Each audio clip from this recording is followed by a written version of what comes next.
What's up guys, Master Dex naman. So ngayon tuturuan ko kayo kung paano magprotekta ng inyong tweeters katulad nung kay L-Star Disco Mobile lang Cebu. So ito parang DIY lang and meron namang nabibili sa may Shopee katulad nung kay Live Power Max and kay Broadway. Meron siguro mga Twitter protection sila na binibenta. So ito DIY lang to kaya gamit yung bumbilya ng signal light ng motor. So ituturo ko sa inyo. So ito yung mga sound boxes natin, puro alikabok na nga oh. So mga tweeters dito na naka-load is BCS na 600 pero papalitan ko ito ng maliit lang na tweeter ni Broadway yung 350 watts. So ito may nakalagay na dito na isa. So ayan. So Titan audio pala to pero yung coil na is Broadway. Pero hindi pa to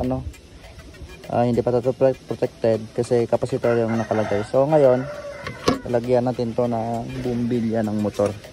So ito yan yung tig 10 piso sa tindahan ng motor. So ito ginawa ko lang, nilagyan ko lang ng wires para ilagay natin dito.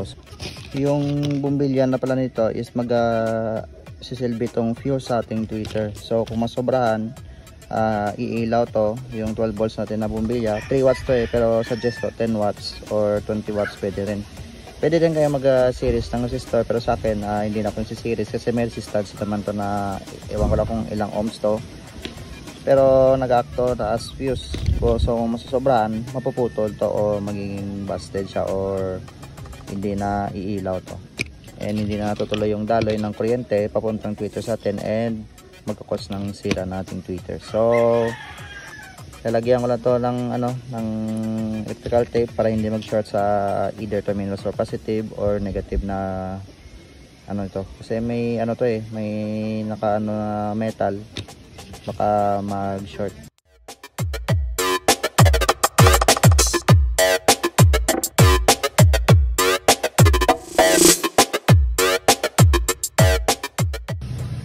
So ang paglagay nito is naka-series yan. So from input to capacitor and bumbilya. So hindi lang kasi sapat yung capacitor para mag-protect sa ating tweeters. Mapuputol yan. So kaya lagyan natin ng bumbilya para hindi masobran yung yung tweeters natin o maputol yung or pagkasunog nating coil. So nag-acto as fuse pala para hindi maputol to. So iilaw to pag masobrahan and mapuputol yan pag sumosobra na talaga. So ayan.